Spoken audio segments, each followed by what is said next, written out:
A questão central do nosso relacionamento com Deus, ou seja, a questão fundamental de como devemos nos relacionar com Deus, é a fidelidade, ou a lealdade, ou também a obediência. Tudo isso por causa do amor. É o amor, o nosso amor a Deus, que deve fazer com que sejamos fiéis a Ele, que o obedeçamos. Mas por quê? Por que que devemos manifestar esse amor? Porque o Senhor é o nosso Criador. O Senhor é o Criador da humanidade, Ele é o Criador de cada um, Ele é o meu Criador, Ele é o Criador de você. O Senhor é santo e justo. O Senhor não faz acepção de pessoas. Lembram-se, estudamos isso? O Senhor não levanta os olhos, não olha por cima. E os servos de Deus também não devem fazer assim.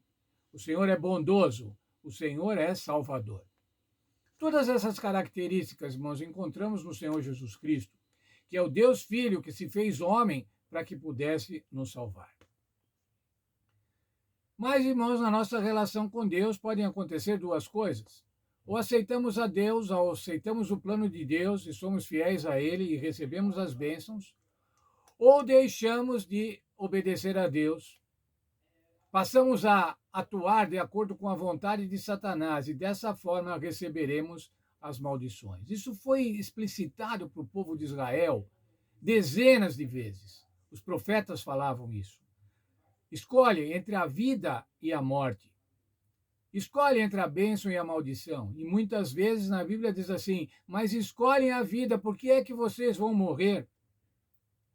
Por causa do pecado, irmãos, nós temos uma dívida diante de Deus. Temos uma dívida para com Deus, devemos para Deus. Tanto é que na oração que o Senhor Jesus ensinou, ele diz lá numa frase: perdoa as nossas dívidas. Como é que perdoa as nossas dívidas? Quando temos uma dívida, nós precisamos pagá-la. Precisamos pagar para o credor. Ou então encontrar alguém que pague. Mas a dívida não pode ficar lá pendurada. Nós devemos honrar o pagamento dessa dívida. Nós vamos deixar que Jesus pague a nossa dívida diante de Deus, ou nós vamos arcar com a dívida? O que vamos fazer, irmãos? Não, deixa comigo, eu pago. Podemos pagar a Deus a dívida que temos com Ele? A parábola das bodas, irmãos, o Senhor Jesus disse lá em Mateus 22:13: lançai para fora nas trevas, onde haverá pranto e ranger de dentes. Quem é que era lançado para fora? Aquele que não tinha o traje adequado para aquela festa, para aquela cerimônia matrimonial.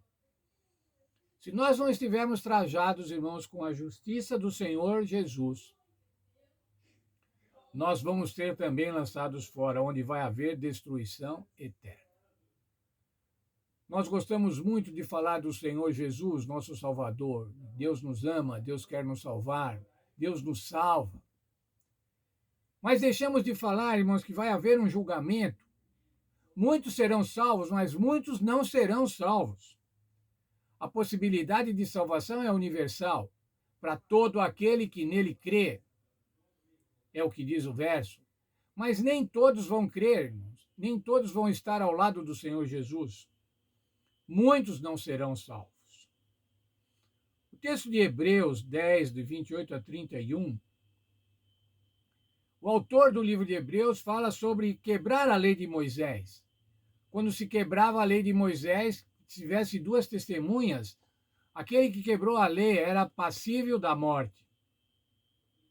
E aí ele diz o seguinte, trazendo para a era cristã, trazendo para depois do Senhor Jesus Cristo. E o castigo para quem pisar o Filho de Deus, para quem profanar o sangue da aliança, para quem ultrajar a graça.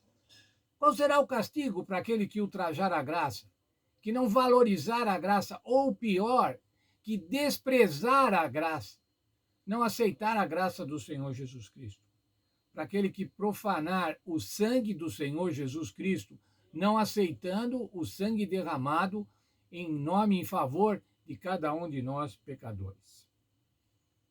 Verso 30 e 31 de Hebreus 10 diz assim: o Senhor julgará o seu povo.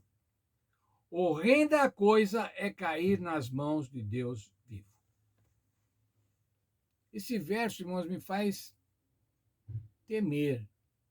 Horrenda coisa é cair nas mãos do Deus vivo. Se eu não tiver um intercessor, se o Senhor Jesus não estiver intercedendo por mim, os meus pecados vão fazer com que eu caia nas mãos do Deus vivo. Caia diante da sua santidade, do seu poder. E a Bíblia diz que isso é horrenda. Horrenda coisa. Horrível coisa, como é o título da lição que estamos estudando hoje. Vamos pensar na nossa condição, irmãos. Na condição de nós, crentes, cristãos adventistas do sétimo dia, do último século, do século 21. Veja lá, nós temos mais luz do que Israel. Por que temos mais luz que Israel? Porque nós temos a Bíblia Sagrada, irmãos.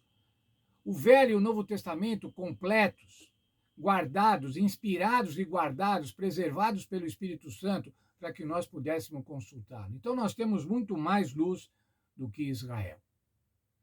Mas ainda, o Senhor já cumpriu a sua parte. Veja, irmãos, o povo de Israel esperava ainda o Salvador. Nós já sabemos que há 2000 anos o Salvador morreu para nos salvar.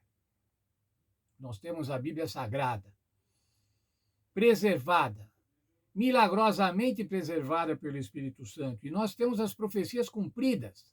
Já vimos as profecias cumpridas.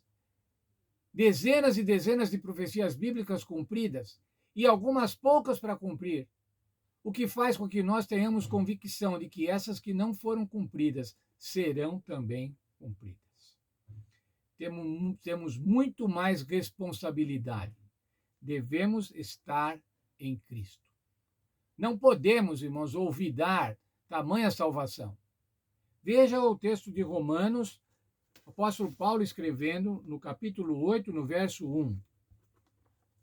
Portanto, agora nenhuma condenação há para os que estão em Cristo Jesus, que não andam segundo a carne, mas segundo o Espírito. Horrenda coisa é cair nas mãos do Deus vivo. Porém, irmãos, nenhuma condenação há para os que estão em Cristo Jesus. Se eu estiver em Cristo Jesus, se você estiver em Cristo Jesus, nós podemos nos apresentar diante de Deus pelo sacrifício do Senhor Jesus Cristo. E somente por isso. E essa horrenda coisa, irmãos, não vai acontecer, não vai suceder para cada um de nós. Que Deus nos abençoe, que a gente possa entender a gravidade do pecado, entender o que é estar diante de Deus sem ter um intercessor, um pecador diante de Deus sem um intercessor.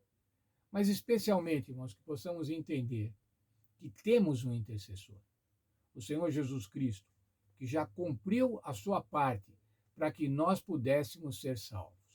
Que Deus nos abençoe, que a gente possa ser grato, infinitamente grato, por tão grande salvação.